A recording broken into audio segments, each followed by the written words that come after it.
Bharatiya Janata party की तरफ से प्रभारी के नाते आज वसई विरार नगर पालिका के लिए मैं आमदार प्रसाद लाड मुझे चुना गया है। हमारे सह प्रभारी भारतीय जनता पार्टी के ज्येष्ठ नेता श्री जयप्रकाश जी ठाकुर और दूसरे सह प्रभारी ढानों के नगराध्यक्ष श्री रजपूत जी, इनको हम तीनों को इस नगर पालिका की जिम्मेदारी दी है। व्यासपीठ पर उपस्थित हमारे जिलाध्यक्ष राजन नाइक जी, सभी महासचिव और उपस्थित मेरे पत्रकार मित्रों और बंधु भगिनी, आज महानगर पालिका के प्रभारी नाते आज ये पहली पत्रकार परिषद मैं आपके बीच में ले रहा हूँ और इस पत्रकार परिषद में मैं पूरे दिल से जाहिर करता हूँ कि 115 की 115 सीटें भारतीय जनता पार्टी खुद के बलबूते पे लड़ने वाली है। इस माध्यम से ये भी चीज़ मैं जाहिर करना चाहता हूँ कि भारतीय जनता पार्टी ये चुनाव कोई माफिया के दबाव में या कोई माफिया राज को डर के लड़ने वाली नहीं है, तो पूरे खुद के ताकत पर लड़ेगी, विकास के मुद्दे पे लड़ेगी, महापालिका के भ्रष्टाचार के बारे में लड़ेगी, फिर वो डंपिंग ग्राउंड का मुद्दा हो, फिर वो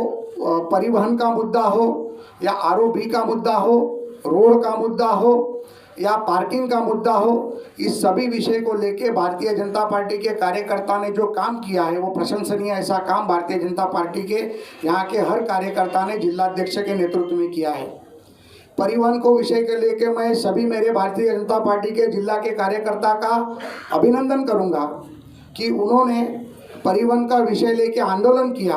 उसके कारण पालघर के पालक मंत्री सम्माननीय दादा भुसे जी और शिवसेना के नेता और थाना विभाग के नेता राज्य के मंत्री एकनाथ शिंदे जी को वो निर्णय लेना पड़ा और परिवहन सेवा का उद्घाटन करना पड़ा। ये सब इसलिए हुआ क्योंकि भारतीय जनता पार्टी का कार्यकर्ता मैदान में उतरा, लोगों के न्याय हक के लिए उन्होंने लड़ाई दी और उसके कारण परिवहन सेवा शुरू हुई है। उसी की तरह आज वसई विरार में ईस्ट से वेस्ट में जाने के लिए 1 से 1 घंटे से भी कभी कभी ज़्यादा वक्त लगता है। आरओबी के माध्यम से जब सम्माननीय राम नाइक साहब जब पालघर तक के खासदार हुआ करते थे तब उन्होंने एक आरओबी यानी रेलवे ओवरब्रिज बनाने का काम किया था। आज भी 4 आरओबी प्रस्तावित है, लेकिन यहाँ के प्रशासन और राजकीय नेताओं को ये रेलवे ओवरब्रिज बनाना नहीं है, क्योंकि अगर लोग तकलीफ में रहेंगे तो लोग उनकी याद निकालेंगे। इस भावना से ये राजनीतिक नेता लोग काम करते हैं और हम इसका निषेध करते हैं। आने वाले दिनों में सम्माननीय रेलवे मंत्री पीयूष गोयल जी से बात करके आरओबी के बारे में तत्काल निर्णय लेने के लिए हम उनको गुजारिश करेंगे। उसके अलावा यहाँ का जो रिंग रोड का काम होगा या रस्तों का काम होगा, इसके बारे में माननीय नितिन गडकरी जी से बात करके हम उसके लिए भी व्यवस्था करने की कोशिश करेंगे। आपको मालूम ही होगा कि 2018 के उपचुनाव में जब कैलाशवासी वंगा साहब का देहवासन हुआ था, उसके बाद भारतीय जनता पार्टी, शिवसेना और बहुजन विकास आघाड़ी ये तीनों अलग अलग लड़े थे और यहाँ के लोगों ने भारतीय जनता पार्टी के ऊपर पूरी ताकत से, विश्वास से मत डाला और भारतीय जनता पार्टी के खासदार चुन के आए।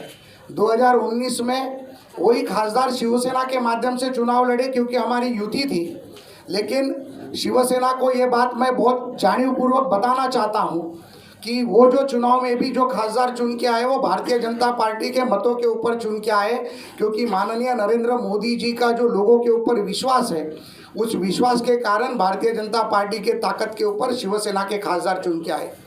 यहाँ पे थाना के नेता और सम्माननीय मंत्री एकनाथ शिंदे जी बहुत कोशिश कर रहे हैं, प्रशासन के माध्यम से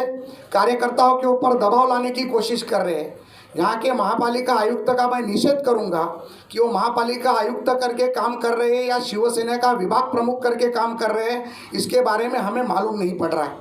क्योंकि लोगों का निर्णय, लोगों की क्षमता का निर्णय, यहाँ के लोगों की तकलीफ को दूर करने का काम ये महापालिका आयुक्त का प्रशासक करके है, वो नहीं करते हुए शिवसेना का एजेंडा लेके चलने का काम महानगर पालिका के आयुक्त कर रहे हैं। इसका हम उन्हें निषेध करते हैं और आपके माध्यम से चेतावनी भी देते हैं। अगर ये बात उन्होंने बंद नहीं की, सर्वसामान्य लोगों को मदद करने की भूमिका अगर बंद नहीं की, तो भारतीय जनता पार्टी का कार्यकर्ता सम्माननीय आयुक्त को घेराव डालने के भी लिए कम नहीं करेगा। दूसरी एक महत्वपूर्ण बात मैं आज आपके सामने बताना चाहूँगा जैसे मुंबई के बाद नवी मुंबई निर्माण हुई, अगर इस विभाग के लोगों ने, वसई, विरार, नालासोपारा और बोईसर के विभाग के लोगों ने अगर भारतीय जनता पार्टी की सरकार इस महानगर पालिका में लाई, तो हम लोग इसको, जैसे मुंबई के बाद नवी मुंबई निर्माण हुई, थाना निर्माण हुआ, वैसे ही वसई विरार महानगर पालिका के हद में मुंबई के जैसा ये एक सुसंस्कृत शहर बनाने के लिए हम कोशिश करेंगे। बुलेट ट्रेन के माध्यम से यहाँ का विकास होने वाला ही है। उसके अलावा 2019 के चुनाव में सम्माननीय जिलाध्यक्ष राजन नाइक जी ने एक विनती की थी कि उन्हें एक राज्य स्तरीय बड़ा हॉस्पिटल की मांग उन्होंने माननीय तभी के मुख्यमंत्री देवेंद्र जी के पास की थी, और देवेंद्र जी ने उसके लिए केंद्र के माध्यम से एम्स के धरती पे एक बड़ा अस्पताल इधर बनाने के लिए कोशिश कर रहे हैं, और मुझे ऐसे लगता है जल्दी उसकी घोषणा भी हो जाएगी। और इसी माध्यम से सभी पत्रकारों का मैं बहुत बहुत धन्यवाद करता हूं, और भारतीय जनता पार्टी 115 सीटें जीतकर महानगर पालिका पे भारतीय जनता पार्टी का महापौर बिठाएगी, आपके माध्यम से मैं जाहिर करना चाहता हूँ।